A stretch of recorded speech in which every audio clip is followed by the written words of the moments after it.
প্রিয় দর্শক আসসালামু আলাইকুম। দেশ ও প্রবাসে যারা দেখা আছেন সবাইকে প্রীতি শুভেচ্ছা। দর্শক আজকে কত একজন অসহায় গরিব একজন গৃহস্থ করে মেয়ে, তো আমরা মেয়েটির সাথে আজকে পরিচিত হবো বা কী সমস্যা নিয়ে আসলে কথা বলবো আমরা শুনি তার জন্য। তো বোন আসসালামু আলাইকুম। ওয়ালাইকুম আসসালাম। কেমন আছো? আলহামদুলিল্লাহ ভালো নাই। আচ্ছা বোন, তোমার দেশের বাড়ি কোথায়? শরীয়তপুর। শরীয়তপুর। তোমার পরিবারে কি কি আছে বলবা? পরিবারে আব্বু আছে আর সৎ মা আছে। সৎ মা আছে না? আচ্ছা, তোমার মা কি হয়েছে? মা নাই? না, মা চলে গেছে। চলে গেছে? কেন চলে গেল? কি কারণে? বাবা আর একটা বিয়া করছে।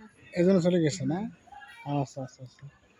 তো এখন বর্তমানে তুমি কি সমস্যা নিয়ে আসছো একটু কথা বলবো একটু? এই যে কষ্ট আসে এর জন্য আইছি। তুমি কোনো কাজ কাম করো? বাসা বাড়ি কাম করো। মানুষের বাসার কাজ করো তুমি? কোথায় করো? সৎ মা কষ্ট দেওয়ার জন্য মানুষের বাসায় কাজ করে। ও, সাথে তোমার কি কষ্ট দেয়? মনে কর খাইতে দেয় না, মনে কর মায়ের ধর করে। মার দিয়ে করে? আচ্ছা আচ্ছা আচ্ছা। তুই যে কাজ করতে যাও, কখন যাও কাজ করতে? আসো কটায়? মনে করেন সকাল 6টার দিকে যায়। হ্যাঁ, আসো কটায়? 5টা মাসো না? তোমাদের কি কাজ করে বলবো ওই যে বাসা বাড়ি থালা বাসন ধোয়া, ঘর বাড়ি ধোয়া। করে না? আচ্ছা আচ্ছা।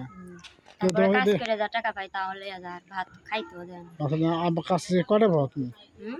কটা দেয় তোমাকে? মাসে 400। 400 না 4,000 টাকা দেয়? 4000। 4,000 টাকা না? আচ্ছা, এই টাকা তুমি যখন বাসা নিয়ে আসো তখন তখন লিয়া যায় আর মায়ের ধরে করে মাধ্য খাইতে করে দেয় না। নিয়ে যাও না? আচ্ছা আচ্ছা। তো এই যে কষ্ট, এই কষ্ট কি তুমি কি কি- কি চাও? মানে কষ্ট কি মনে একটু কর মনের মতন একজন মানুষ চাই যে আমার পাশে থাকবে। সৎ মার কাছ থেকে মনে কর কষ্ট কষ্ট বলেই তো আইছে এর জন্য।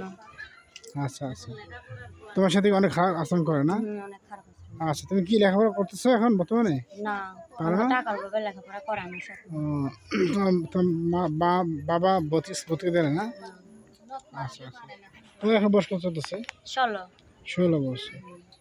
আচ্ছা আচ্ছা। তো 16 বছর শুধু তোমাদের তো বিয়ে হয়ে যাওয়ার কথা বা বিয়ে হয়, বা আর 2 বছর পর বিয়ে হবে না? না, মনের মতন একজন মানুষ পেলে এখন কষ্টে আছে। সে যেমনই হোক তারই মনে কর বিয়া করবো, যে আমার পাশে থাকবে, আমার দেখাশোনা করবে। কিরকম মানুষ চাও তুমি? যেই রকমই হোক মনে কর যে আমার পাশে থাকবে, আমার দেখাশোনা করবে, মনে কর আমার খাওয়া খাওয়া দাওয়ার খরচ টরচ দেবে। আচ্ছা আচ্ছা। তুমি চাও একজন ভালো মানুষ না?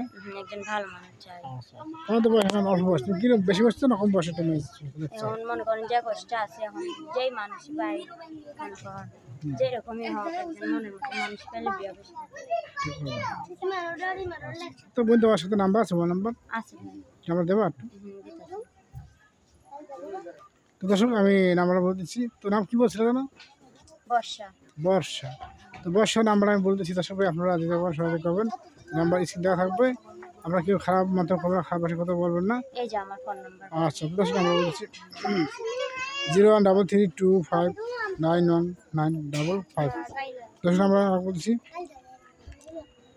0133259195।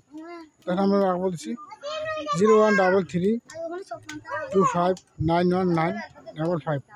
আর নাম্বার ঠিক আছে তোমার বোন? নাম্বার ঠিক আছে। ফোন দিয়ে দর্শক ধরবো, তুমি কথা বলবা? আচ্ছা আচ্ছা। তো কথা যদি ফোন দেয় এখন দর্শক ভাইরা খারাপ আশা করবো না, ভালো বুঝে দেবো। হ্যাঁ, তো দর্শক আমি আজকে বিদায় নিচ্ছি বর্ষা থেকে।